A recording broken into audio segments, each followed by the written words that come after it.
Good evening. I'm Nikki Haley, and it's great to be back at the Republican National Convention. I'll start with a little story. It's about an American ambassador to the United Nations, and it's about a speech she gave to this convention. She called for the re-election of the Republican president she served, and she called out his Democratic opponent, a former vice president from a failed administration. That ambassador said, and I quote, "Democrats always blame America first." The year was 1984. The president was Ronald Reagan, and Ambassador Jeane Kirkpatrick's words are just as true today. Joe Biden and the Democrats are still blaming America first. Donald Trump has always put America first, and he has earned 4 more years as president.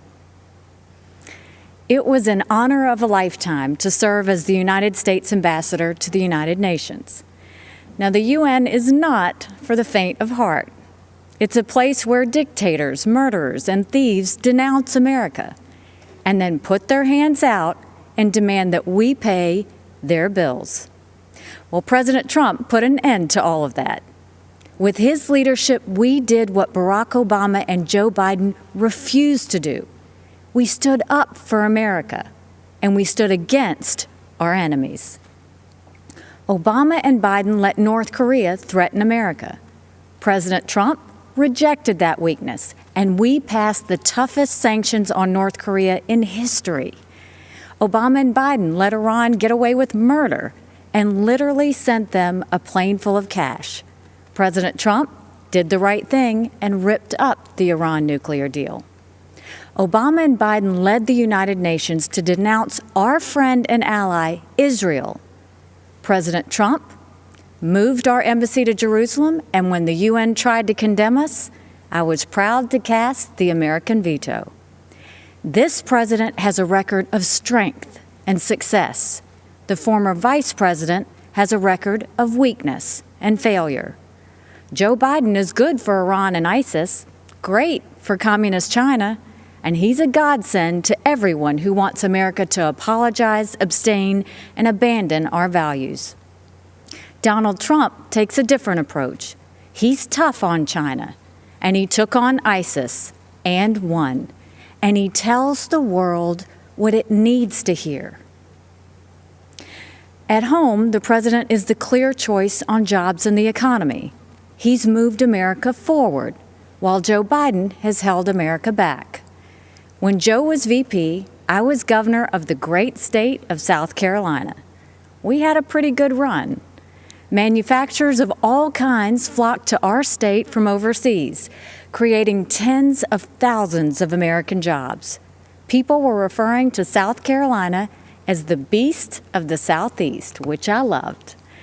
Everything we did happened in spite of Joe Biden and his old boss. We cut taxes, they raised them. We slashed red tape, they piled on more mandates. And when we brought in good-paying jobs, Biden and Obama sued us. I fought back, and they gave up. A Biden-Harris administration would be much, much worse. Last time, Joe's boss was Obama. This time, it would be Pelosi, Sanders, and the squad. Their vision for America is socialism, and we know that socialism has failed everywhere. They want to tell Americans how to live and what to think. They want a government takeover of health care. They want to ban fracking and kill millions of jobs. They want massive tax hikes on working families. Joe Biden and the socialist left would be a disaster for our economy. But President Trump is leading a new era of opportunity. Before communist China gave us the coronavirus, we were breaking economic records left and right. The pandemic has set us back, but not for long. President Trump brought our economy back before, and he will bring it back again. There's one more important area where our president is right. He knows that political correctness and cancel culture are dangerous, and just plain wrong. In much of the Democratic Party, it's now fashionable to say that America is racist. That is a lie. America is not a racist country. This is personal for me. I am the proud daughter of Indian immigrants. They came to America and settled in a small southern town. My father wore a turban. My mother wore a sari. I was a brown girl in a black and white world. We faced discrimination and hardship, but my parents never gave in to grievance and hate. My mom built a successful business. My dad taught 30 years at a historically black college, and the people of South Carolina chose me as their first minority and first female governor. America is a story that's a work in progress. Now is the time to build on that progress and make America even freer, fairer, and better for everyone. That's why it's so tragic to see so much of the Democratic Party turning a blind eye towards riots and rage. The American people know we can do better. And of course we value and respect every black life. The black cops who've been shot in the line of duty, they matter. The black small business owners who've watched their life's work go up in flames, they matter. The black kids who've been gunned down on the playground, their lives matter too. And their lives are being ruined and stolen by the violence on our streets. It doesn't have to be like this. It wasn't like this in South Carolina 5 years ago. Our state came face to face with evil.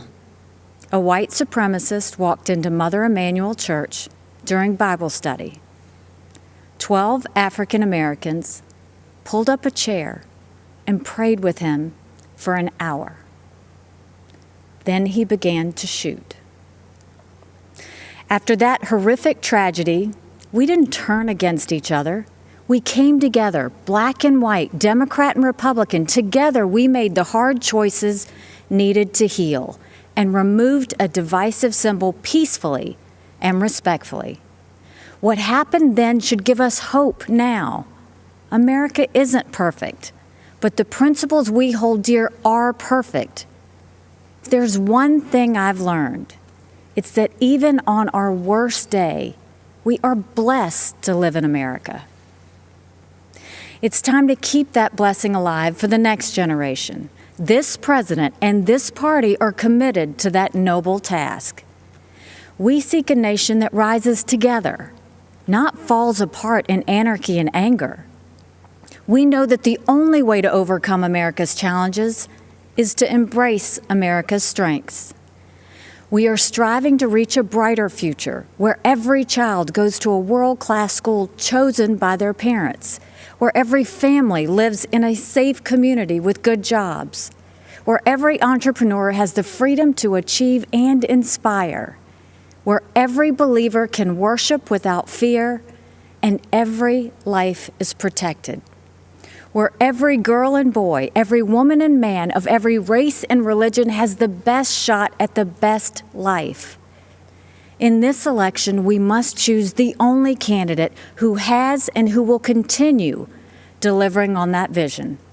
President Trump and Vice President Pence have my support, and America has our promise. We will build on the progress of our past and unlock the promise of our future. That future starts when the American people re-elect President Donald Trump.